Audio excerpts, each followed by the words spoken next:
Bien, buenos días a todas y a todos. Antes que nada, feliz Día del Trabajador para aquellos que tienen la dicha de trabajar. Eh, Vamos a grabar, voy a dar la unidad número 5 de la parte 3 del programa. La unidad número 5 se intitula El Estado. Para esta bolilla y respecto de para esta unidad, y respecto de la bibliografía, vamos a seguir la siguiente. En realidad sucede que esta unidad está dividida en 3 puntos: los modelos históricos de organización política preestatales, el punto número 2, del orden político medieval y a la aparición del Estado moderno, el punto número 3, Estado y sociedad. En realidad, cuando uno advierte o cuando advierto que los modelos históricos de organización política estatales ya venimos de alguna manera tratándolos con la polis, con el feudalismo. Esto es unidad número 2, unidad número 3. Es decir, de alguna manera implica esta unidad un repaso de lo ya visto. El número 2 ya lo vimos en la unidad número 3, del orden político medieval a la aparición del Estado moderno. Y el punto número 3 es, digamos, de esta unidad, el tema más original. Con lo cual, lo vamos a dar, pero ustedes se van a ir dando cuenta que son cuestiones que ya hemos ido tratando y, en definitiva, vamos a ir dejando de lado, para evitar reiteraciones, lo que yo ya vi o lo que ya se dio en o lo que ya se vio en las unidades anteriores. Bibliografía, Boneto de Scandogliero, el punto número 3 del manual de Mario Justo López. Esto es Estado y Sociedad, a partir de la página 230. Bien, dicho esto, los modelos históricos de organización política preestatales. Antes del surgimiento del Estado moderno, las sociedades humanas ya se organizaban políticamente, pero bajo formas que no reunían, lógicamente, las características propias de un Estado actual. ¿Cuáles son esas características? Una soberanía centralizada, una población organizada bajo un mismo orden jurídico, una autoridad permanente, un territorio delimitado. Estas formas previas se conocen como modelos preestatales de organización política. Vamos a dar cuenta o vamos a pasar revista de algunas de estas expresiones históricas. Por ejemplo, tenemos los reinos del Antiguo Oriente, Egipto, Mesopotamia. Se trata de gobiernos teocráticos donde el poder político está fuertemente ligado a la religión. El gobernante es visto como un dios o un representante divino. ¿Qué quiero decir o qué significa la palabra teocrático? Esta palabra proviene del griego y se compone de 2 raíces: teos, que significa Dios, y kratos, que significa poder, gobierno o autoridad. Entonces, teocracia significa literalmente gobierno de Dios o poder ejercido en nombre de Dios.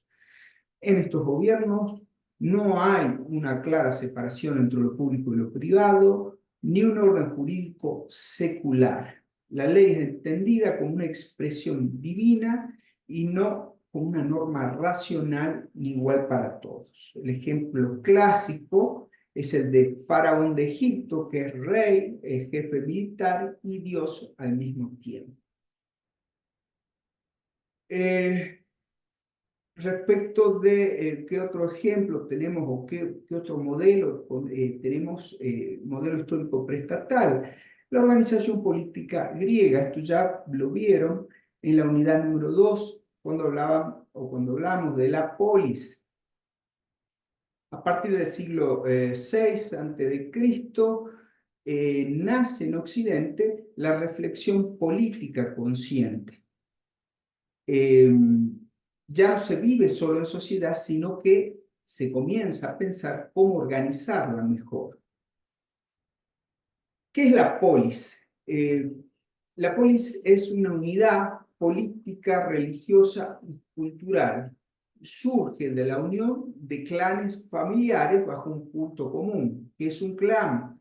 Es un grupo social formado por personas que descienden de un antepasado común y que se reconocen como parte de una misma comunidad por lazos de sangre, costumbres, religión o territorio.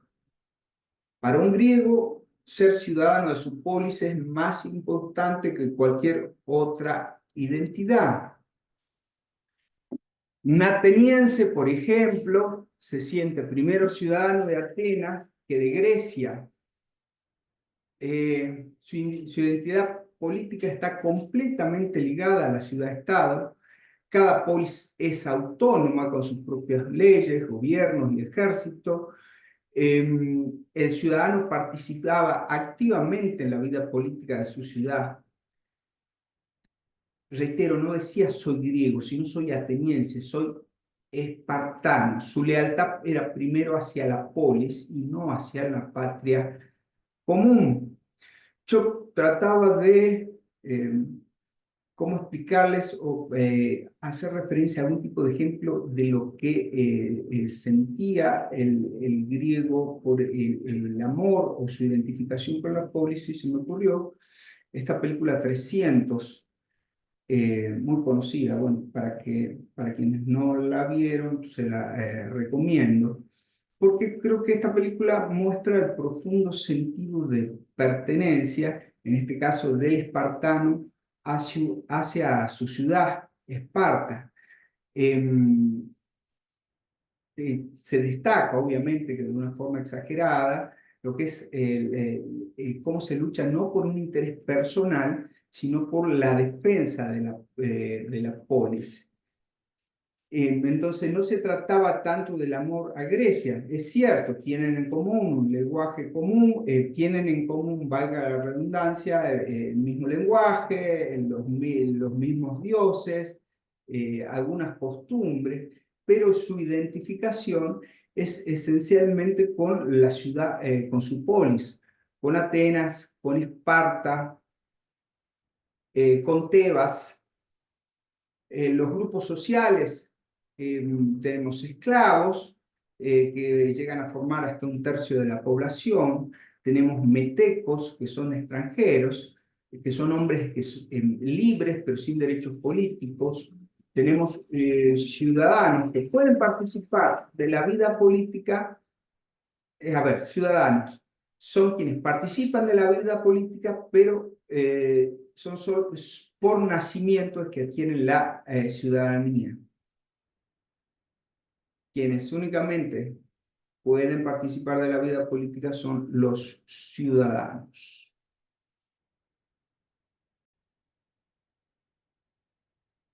Instituciones políticas de la polis. Allí tenemos la asamblea, ciudadanos varones mayores de 20 años, quienes son los que votan las leyes, el Consejo de los 500, que es un órgano ejecutivo, propone leyes y gestiona el gobierno diario, y los tribunales, cuya función es controlar a los magistrados, aplicar la justicia, y estaban integrados por ciudadanos sorteados.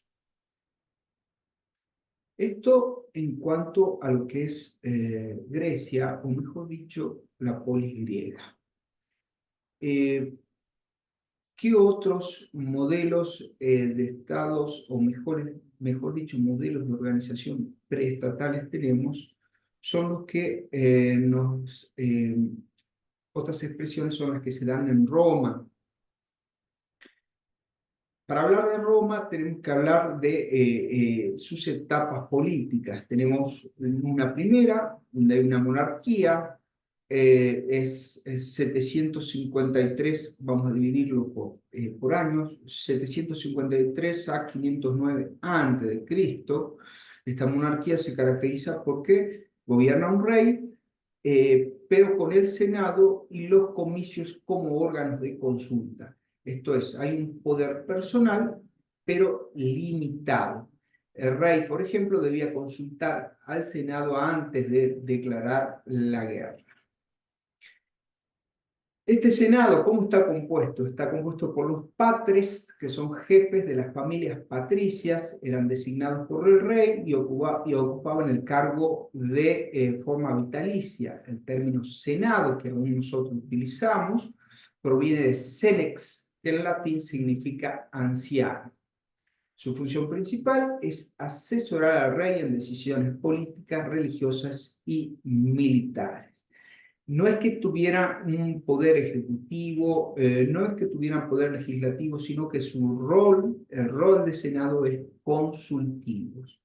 Por otro lado, los comicios eran las asambleas del pueblo romano que cumplían funciones políticas, religiosas y legislativas. En la época de la monarquía, el principal tipo eran los comicios curiados. Los comicios estaban integrados exclusivamente por ciudadanos varones patricios, se organizaban en 30 curías, o curias, mejor dicho, que eran divisiones basadas en lazos familiares y religiosos. Y la otra forma de gobierno que tenemos, o otra expresión que nos brinda Roma, es la república, que va a regir entre el 509 y el 27 a.C. En este caso son dos cónsules que gobiernan juntos con mandato anual. Los cónsules eran los magistrados supremos de la República Romana. Cada año se elegían dos cónsules para que ejercieran el poder en forma conjunta y se controlaran mutuamente.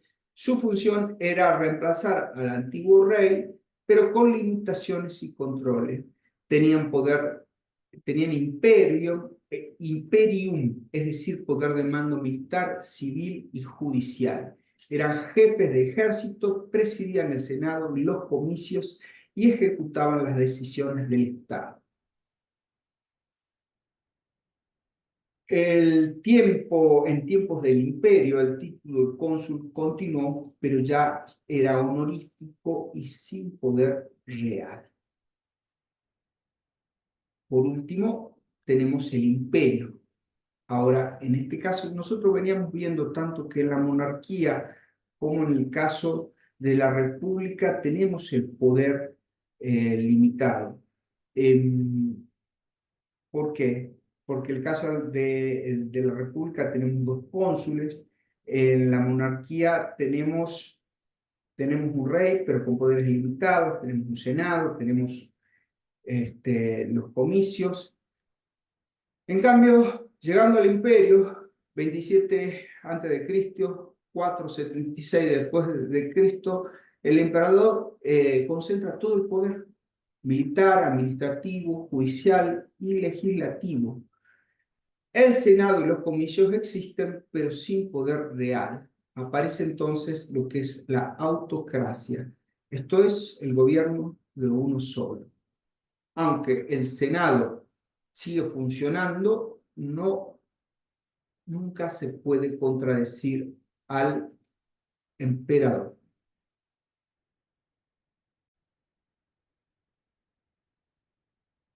Aquí quiero hacer una pequeña digresión y recordar que en la Edad Media inicia con la caída del Imperio Romano de Occidente en el 476 después de Cristo y dura hasta 1492 con el descubrimiento de América, o con la caída del Imperio de Constantinopla, que es la caída del Imperio de Oriente en 1453. Lógicamente, ustedes habrán notado que hay como una división entre tenemos el Imperio Romano de Occidente y el Imperio Romano de Oriente. ¿Qué es lo que pasó? Bueno, el Imperio Romano era demasiado grande, entonces Diocleciano lo divide en dos mitades en el 284 después de Cristo. Básicamente, para decirlo de forma que se entienda decirlo de forma coloquialmente, ¿qué es lo que pasaba? Que mucho abarca, poco aprieta. Entonces se necesitaban como dos gobiernos para que este imperio funcionara.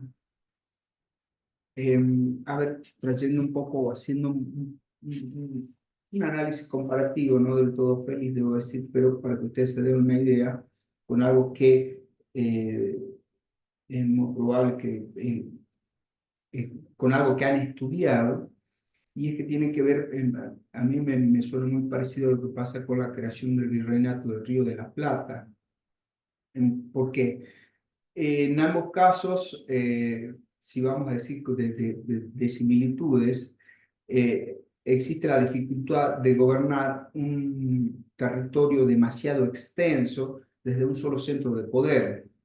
Entonces, en el Imperio Romano, Diocleciano divide el imperio en dos mitades para hacer frente a crisis militares, administrativas y económicas. En el caso del Virreinato de La Plata, la corona española lo crea desprendiéndolo del Virreinato del Perú por razones similares. Entonces, en ambas divisiones lo que se busca es fortalecer el control del poder central. Roma divide para preservar la unidad del imperio frente a las amenazas, y España crea un nuevo virreinato para asegurar sus intereses en una región estratégica. Bien, el imperio tuvieron disímil suerte, digamos, de esta división. El imperio romano de Occidente, como ustedes saben, cae en 476, dando comienzo a lo que sería la Edad Media, conforme a la clasificación que nosotros venimos trabajando. Y el Imperio Romano de Oriente tiene mejor suerte porque cae, o en todo caso, duran 1000 años más, hasta el 1453. Bien, cerramos este paréntesis. Otro modelo, y que ya hemos tratado respecto de organización preestatal, es la organización política que se da en la Edad Media. Esto es el feudalismo. Esto ya lo vimos, vamos a pasar revista algunas de sus características en este momento. Acuérdense, feudalismo se caracteriza, o mejor dicho, en la Edad Media se caracteriza por la fragmentación del poder. No existe un Estado central fuerte, sino lo que existen son múltiples señores feudales. El poder se basa en la propiedad de la tierra. Quien tiene tierra tiene poder. La producción es agrícola. El rey tiene poca autoridad sobre los nobles. Los nobles actúan como pequeños soberanos en sus feudos. Las relaciones son personales. Cada señor tiene sus vasallos. Generalmente el señor se trata de un jefe militar que protege a sus vasallos. El campesino se llama siervo, vive y trabaja en las tierras de su señor. No existe una administración central, no tenemos tampoco un derecho unificado. La iglesia tiene también, posee tierras, recauda diezmo, domina la cultura y la educación. Y como ya habíamos visto, el feudalismo comienza a declinar con el resurgimiento del comercio, las ciudades, la burguesía. En otras palabras, para que quede de forma más patente, más manifiesta, un castillo era en esa época como un mini estado con sus propias reglas. Acá también quiero hacer una pequeña digresión, porque hay algo que nos toca a quienes somos magistrados, jueces.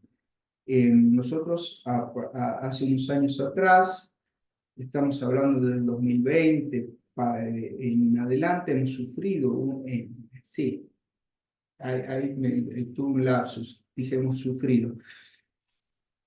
Hemos experimentado un cambio muy importante en lo que es la administración de justicia. Previamente nosotros teníamos un sistema organizativo como jueces basado en sistemas de islas, como si se tratara, por eso traigo esta comparación, como si se tratara como de cada juzgado, como si se tratara de feudos. Esto es, cada juzgado, que vendría a ser el señor feudal, cada juez tiene sus secretarios, sus prosecretarios, sus ordenanzas, sus empleados. Esto formaba, estaba totalmente, el mismo juez realizaba no solamente tareas propiamente jurisdiccionales, esto es, dirimir o decidir cuestiones o las controversias que son llevadas, sino también todas las que son administrativas, que tienen que ver con las notificaciones, las comunicaciones, el orden o la disciplina de lo que sería su personal, en fin, toda una serie de tareas que escapaban o que escapan a lo que es la tarea propiamente, que es la de juzgar las controversias que les son llevadas. Entonces, esto estaba basado en el sistema feudal, sistema de islas, o sea, los jueces fragmentados, sin comunicaciones entre ellos, el sentido que se entienda bien. Hubo un momento que, por ejemplo, se hacían o se llevaban determinados procesos penales respecto de los cuales, no obstante tratarse del mismo sujeto, no obstante tratarse de delitos muy similares, no obstante tratarse de cuestiones que se podían tramitar en un solo proceso, el juez A llevaba una causa por hurto respecto al mismo sujeto, el juez B también, el juez C también, y eso en vez de poder hacerse en una sola causa, evitando un desgaste jurisdiccional innecesario, se realizaba en tres. ¿Y por qué? Porque no había comunicación, no había alguien que dijera, pero esta persona está acá, allá, y no había ningún tipo de información. Entonces, esto hacía el trabajo, eh, imposibilitaba que se hiciera un trabajo más eficaz. Esto ha variado, por eso yo digo, en esto también tengan en cuenta, por ejemplo, la función del secretario. Secretario que viene de secreto, y uno cuando apenas entiende cuál es la función de actuario, del secretario, de dar fe, en un sistema donde yo firmo mis resoluciones o mis sentencias, tenía que estar la firma del secretario dando fe a la izquierda de mi firma de juez, dando fe de que yo efectivamente había firmado y no había sido una u otra persona. Esto realmente hoy suena totalmente anacrónico, y suena anacrónico porque lo es. Uno puede decir, ¿cómo puede ser que el juez, porque cómo puede ser un fiscal, cómo puede ser que funcionarios que son reconocidos constitucionalmente necesiten de secretario para validar lo que es una firma en pleno siglo XXI? Y esto debe ser porque son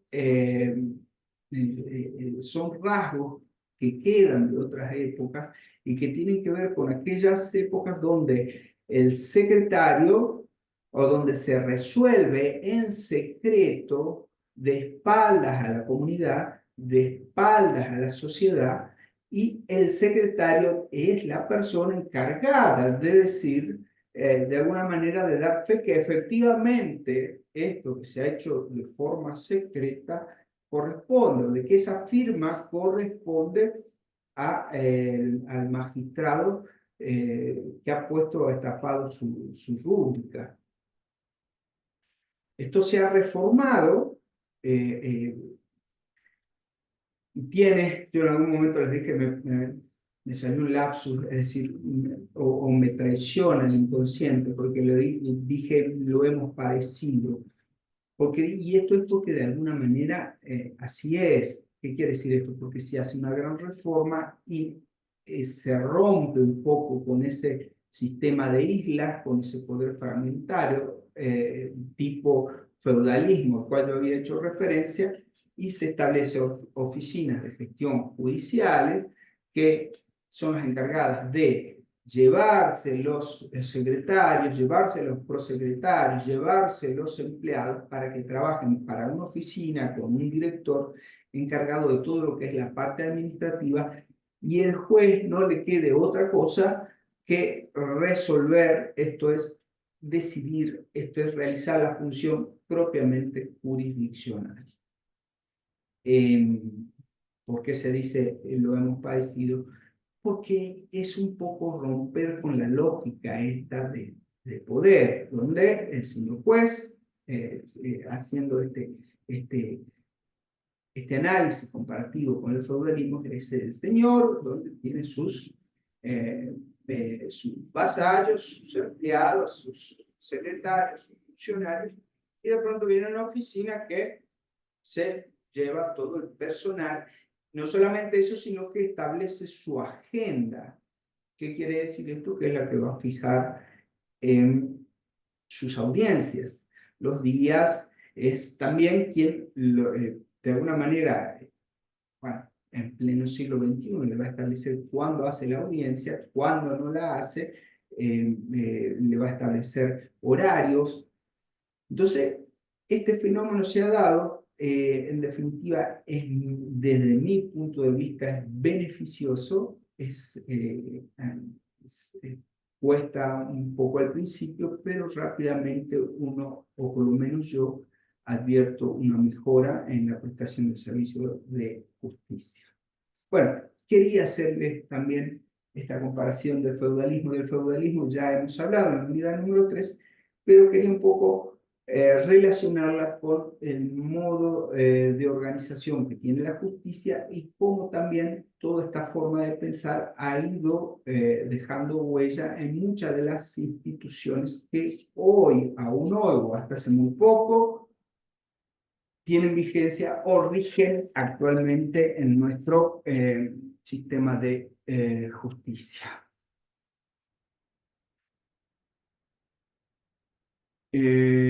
Bien, una conclusión o como un resumen, habíamos dicho, de los modelos históricos de organización política preestatales. Estamos hablando de los reinos teocráticos de Antiguo Oriente, donde tenemos un poder religioso sin soberanía estatal. Tenemos la polis griega, una comunidad ciudadana sin centralización nacional. Esto es muy parecido a esto lo que pasa con la polis griega, porque haciendo la referencia a cómo entender la ciudad, porque es decir, bueno, todos formaban parte de Grecia, pero no tienen ese amor nacional, sino que su amor lo expresan o lo manifiestan a través de de su ciudad, de la polis, ¿no? Entonces esto por ahí se dificulta para el momento de entender que es el griego ciudadano de la polis, su amor, su sentido de pertenencia lo expresa a través de la participación pública y en la polis, en la ciudad-estado. No se identifica con Grecia más allá de tener algunos rasgos comunes. Después tenemos Roma, la monarquía, la república, el imperio y el feudalismo medieval.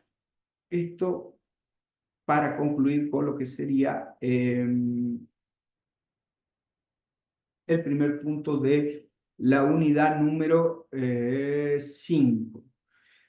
Antes del Estado moderno, las sociedades se organizaron entonces en formas políticas preestatales, religiones que gobernaban, ciudades con ciudadanos activos, imperios, bien, todo lo que ya hemos dicho. Vamos a tratar ahora lo que es la unidad, o mejor dicho, el punto 3 de la unidad número 5. Bien, vamos a ver el punto 3 de la unidad número 5, Estado y sociedad. ¿Por qué es importante distinguir Estado y sociedad?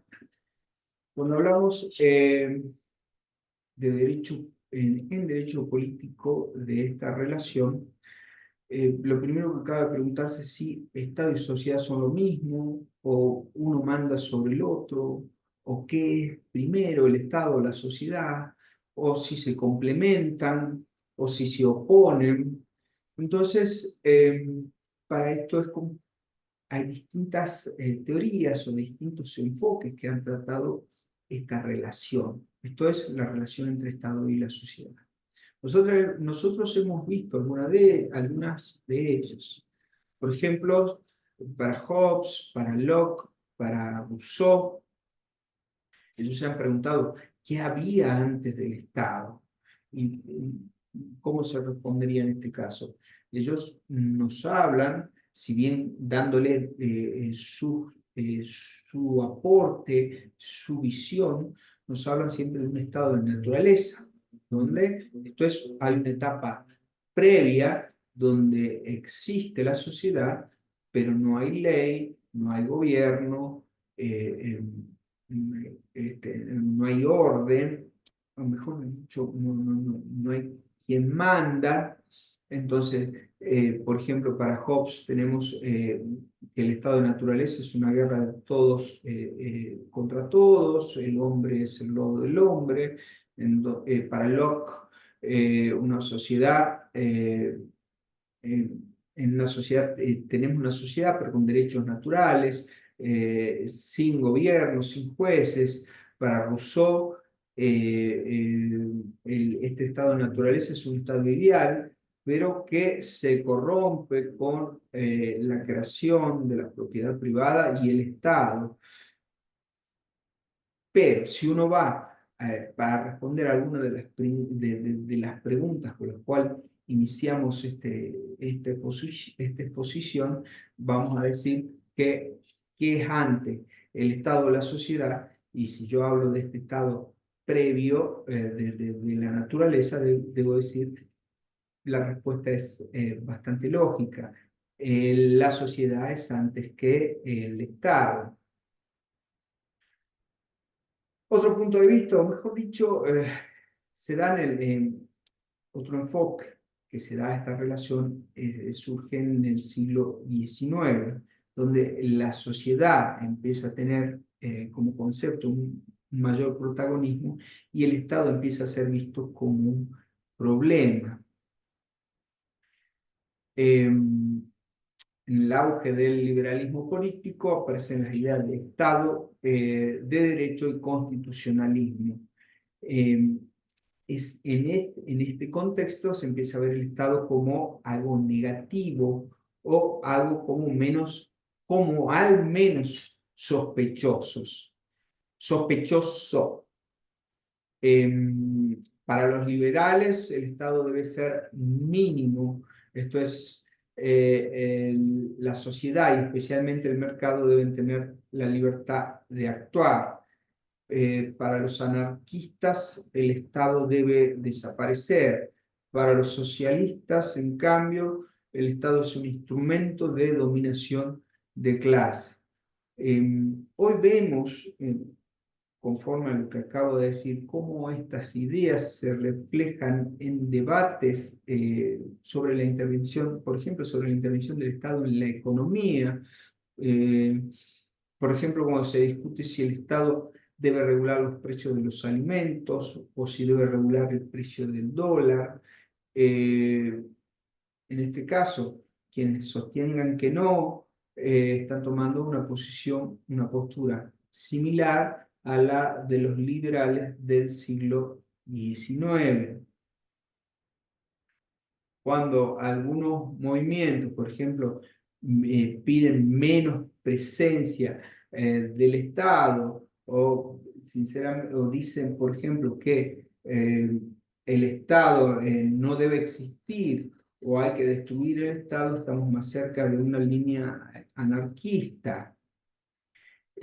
Cuando hablamos de políticas públicas, o por el contrario, de la intervención del Estado o de la necesidad de que el Estado intervenga para auxiliar a sectores más vulnerables o para realizar prestaciones a estos sectores, estamos hablando de que el Estado actúe en favor o intervenga en favor de la sociedad.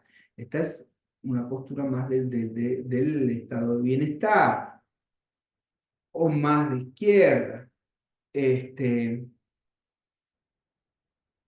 Esto, en definitiva, bueno, me fui un poco, pero en realidad lo que estábamos viendo eran salvo la última que hice referencia, estábamos viendo a posiciones que empiezan a ver en esta relación entre Estado y sociedad, empiezan a ver al Estado como algo negativo, como algo que o no debe existir o que debe intervenir lo menos posible porque para no atrofiar o las fuerzas del mercado, para no atrofiar la economía, en fin, pero se lo ve o la posición que tienen es en verlo o caracterizarlo como algo negativo. Después tenemos también el pensamiento alemán y ya aquí estamos viendo al Estado como un valor positivo. ¿Quién encarna esto? Hegel, el idealismo. Para él, el Estado es la realización suprema de la racionalidad y la libertad. No es un mal, sino por el contrario es el máximo bien. Cuando decimos que Hegel tiene una concepción idealista del Estado, es porque parte de una filosofía de este tipo. ¿Por qué? Es una doctrina que considera que las ideas, la razón o el espíritu y no la materia son la base última de la realidad. Entonces, en vez de ver al Estado como el simple resultado de condiciones materiales, Hegel sostiene que el Estado es la expresión racional del espíritu absoluto en la historia. En su sistema, todo el desarrollo histórico está guiado por una racionalidad interna que se va desplegando hasta alcanzar su forma más perfecta en el Estado moderno. Von Stein, estoy tratando de hacer todo un esfuerzo para pronunciar. Si ustedes lo ven, cuando lo ven en el libro van a ver von Stein. El von se pronuncia von Stein, sería más o menos lo que sería la pronunciación correcta. Bueno, esta posición también es de un jurista, de un jurista y sociólogo alemán que desarrolla una visión del Estado en la que se considera más que una estructura jurídica o política, lo entiende como una fuerza activa que impulsa el progreso social. Cuando dice, para él, el Estado es el motor del desarrollo social, quiere decir que el Estado no es pasivo ni debe limitarse a garantizar el orden o la seguridad, sino que debe tener un rol activo en transformar la sociedad. Esto es promover la justicia, reducir desigualdades, fomentar la educación, proteger a los sectores más débiles y organizar el bienestar selectivo. Para este autor, el Estado moderno debe intervenir en la economía y en la sociedad para corregir los efectos negativos del capitalismo industrial. En este aspecto, en este sentido, nosotros estamos viendo el contraste entre quienes consideran el Estado como algo negativo de aquellos quienes, como estos autores, lo ven como algo totalmente positivo para este último autor es, vamos a decir, anticipa de alguna forma lo que luego se ve en el Estado social de derecho o estado de bienestar.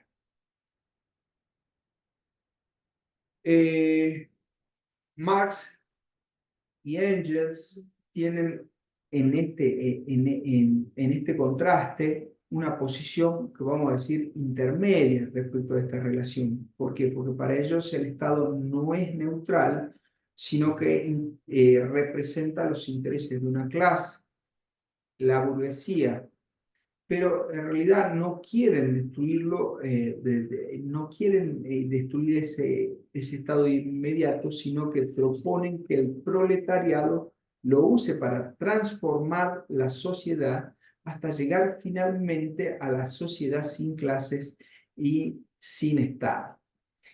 El Estado es un instrumento de dominación de una clase sobre otra. El Estado sirve en el capitalismo para mantener el poder de la burguesía sobre el proletariado. Sin embargo, lo que ellos proponen es que el proletariado conquiste el poder del Estado y lo usen como una herramienta para transformar la realidad. Este periodo transitorio se conoce como la dictadura del proletariado. No significa una tiranía, sino que el uso del poder estatal por la clase trabajadora para suprimir a las clases explotadoras y avanzar hacia una sociedad sin clases. Una vez alcanzada esa sociedad, el Estado ya no es necesario y desaparecería gradualmente. Entonces, hay que decir que el marxismo no propone destruir el Estado de inmediato, sino usarlo como una herramienta para abolir las clases sociales y luego superar. Cabría preguntarse por qué seguimos hablando de esto todavía hoy. Lo que sucede es que esta distinción entre sociedad y Estado, esta mirada, no es solo teórica, sino que tiene consecuencias prácticas. Se responde a preguntas. Por ejemplo, ¿el Estado debe intervenir en la economía o dejar que el mercado se regule solo? ¿Qué pasa cuando el Estado reprime una protesta social?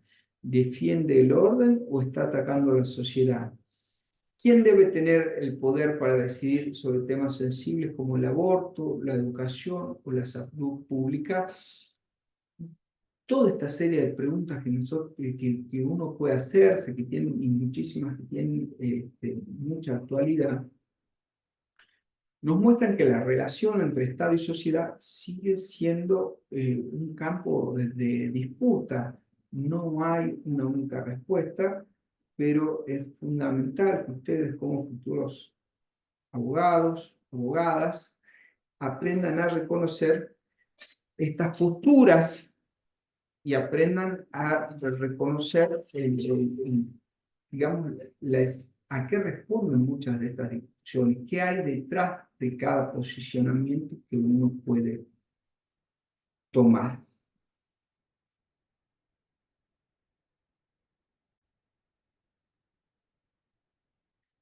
Ahora, podríamos preguntarnos qué entendemos por sociedad, qué entendemos por Estado. Entonces, por sociedad lo podríamos definir como el conjunto de personas que viven juntas, organizadas en diferentes tipos de relaciones familiares, laborales, religiosas, culturales, etc. Y por Estado, ¿qué entendemos? Es la organización política que gobierna o regula esa sociedad, fija normas, impone sanciones, organiza el poder. Entonces, sociedad y estados son realidades distintas. No todo lo social es político y no todo grupo necesita un estado complejo para existir. Ahora, son inseparables en la práctica. Cada vez que hay vida social organizada, surge alguna forma de poder político, aunque sea mínima. Así como no hay un colegio sin directores o una familia sin decisiones de autoridad, no hay una sociedad sin una estructura mínima de poder. Otra pregunta es, ¿la sociedad nació primero y después surgió el Estado o nacieron juntos? ¿Qué dicen las investigaciones? La verdad es que no se puede saber exactamente porque hablamos muchas veces, no hablamos muchas veces, porque hablamos de épocas prehistóricas sin registros escritos. Sin embargo, los estudios antropológicos muestran que la familia fue la primera forma de agrupamiento humano y que dentro de esos grupos ya había relaciones de poder, esto es, quién decidía, cómo se distribuían las tareas, cómo se resolvían los conflictos. De allí surge la idea que la sociedad apareció primero, pero casi simultáneamente surgió una forma inicial de autoridad, una especie de estado primitivo. Entonces, ¿qué explicaciones podemos encontrar sobre el origen de la sociedad y el Estado? A lo largo de la historia hubo distintas hipótesis para explicar cómo surgieron. Tenemos aquellas basadas en leyendas, esto es un enfoque mítico, hay una en particular que es la ginecocracia, que da cuenta del predominio femenino en la sociedad antigua, esto con base en el análisis, en el estudio de diosas griegas, en mitos. Entonces se establecía que, se dice que estas organizaciones primitivas eran matriarcales. Después tenemos un enfoque, ese enfoque es en el análisis de estas de, de mitos y de dioses. Cuando encontramos que las diosas eran de género femenino, entonces se decía, bueno, ¿cómo? En este estudio es obvio, de ahí se infería que dado el poder y de que sean mujeres, entonces estas sociedades primitivas debían eh, ser matriarcales. Después tenemos un análisis o un enfoque empírico que se hace conforme al estudio de tribus actuales o recientes. El ejemplo es Morgan en Estados Unidos. Entonces, acá lo que se estudia es, o a lo que se arriba es a la evolución de la familia consanguínea a la tribu. Y después tenemos el que nosotros venimos viendo de alguna forma, y es el basado en el enfoque en construcciones lógicas, como tenemos en Hobbes, en Locke y en Rousseau, donde nos hablan de un estado de naturaleza previo al Estado. A ver, si nosotros vemos una diferencia entre lo que es un estudio empírico y uno racionalista, no es lo mismo una construcción lógica. Los estados de naturaleza que hace referencia, por ejemplo, Hobbes, no es que efectivamente se haya puesto a analizar o a estudiar la existencia en algún periodo histórico de este estado. Se trata de una construcción lógica, que es distinto al estudio o al análisis de Morgan, que con base en el estudio de una determinada tribu, infiere por lo primitivo, infiere de allí que infiere de allí, es decir, hace un estudio inductivo, analiza lo que es una tribu determinada y de allí infiere una conclusión general.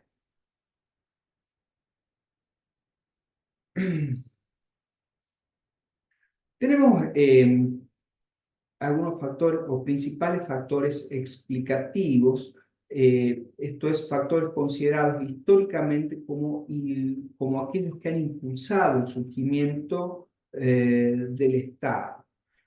Tenemos un factor étnico. El Estado habría surgido a partir de lazos de sangre o parentesco. ¿Qué es lo que plantea? Las primeras comunidades humanas eran grupos consanguíneos, gens, clanes, tribus. La organización política primitiva se fundó sobre la autoridad familiar. La idea central, la familia fue la primera forma de gobierno.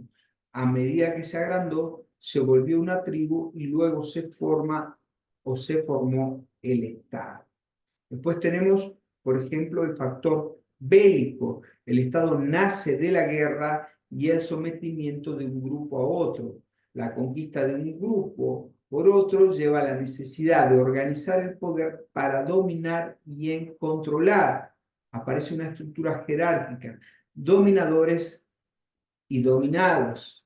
Entonces, el Estado es producto de la conquista.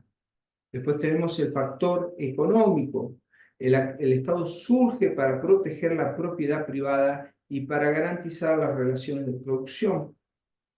¿Qué plantea? Según el marxismo, el Estado aparece cuando surge la propiedad privada, se forman las clases sociales y la clase dominante necesita un aparato que mantenga su poder. Entonces, la idea central, ¿cuál es? El Estado es el instrumento mediante el cual la clase dominante defiende su posición económica. Otro factor, el religioso. El Estado se habría originado por la sacralización del poder político, que plantea en muchas culturas antiguas, el jefe político era también líder religioso o incluso un dios. El poder se justificaba como voluntad divina. Habíamos dado como ejemplo de esto también cuando veíamos en los modelos de organización preestatales el ejemplo del faraón como un rey ungido por Dios. Tenemos también el factor organizativo o técnico. El Estado surge por la necesidad práctica de organizar sociedades cada vez más complejas. A medida que aumenta la población, la producción, el comercio y las ciudades, se hace necesaria una falta de estructura permanente para organizar recursos, decisiones y conflictos. El Estado entonces aparece como una respuesta funcional a problemas de organización. La idea que mueve este factor o la idea que lo hace más manifiesto es que la sociedad se vuelve compleja, o mejor dicho, cuando la sociedad se vuelve compleja, necesita un sistema para coordinarla. Eso es el Estado. ¿Qué podríamos decir como una conclusión? Luego de escuchar o de pasar revista a distintos factores que tratan esta cuestión. En realidad, no hay un único factor. El origen de la sociedad y el Estado es plural, depende de muchos factores y de sus combinaciones. Nosotros advertimos de factores sociales, económicos, culturales, espirituales. Entonces, que podríamos ¿cómo podríamos concluir? La sociedad y el Estado son diferentes, pero inseparables en la vida real. La sociedad apareció primero, pero desde el inicio hubo distintas formas de poder. A ver, la sociedad aparece primero, pero ya desde el inicio, por más que uno diga que es primero, por más primitiva que sea, siempre necesita de alguna forma de poder. El origen del Estado no puede explicarse con una sola causa porque es el resultado de muchas fuerzas actuando juntas. Hoy seguimos viviendo la tensión entre ambos conceptos, es decir, entre Estado y sociedad. El Estado debe controlar más o menos, debe intervenir más o menos, debe acompañar o debe liderar. Entonces, estas preguntas son fundamentales al momento de dar una respuesta, inclusive a temas actuales, derechos humanos, organización política y siempre está la tensión entre la libertad, la libertad individual y el poder público. Con esto terminamos la unidad número 5.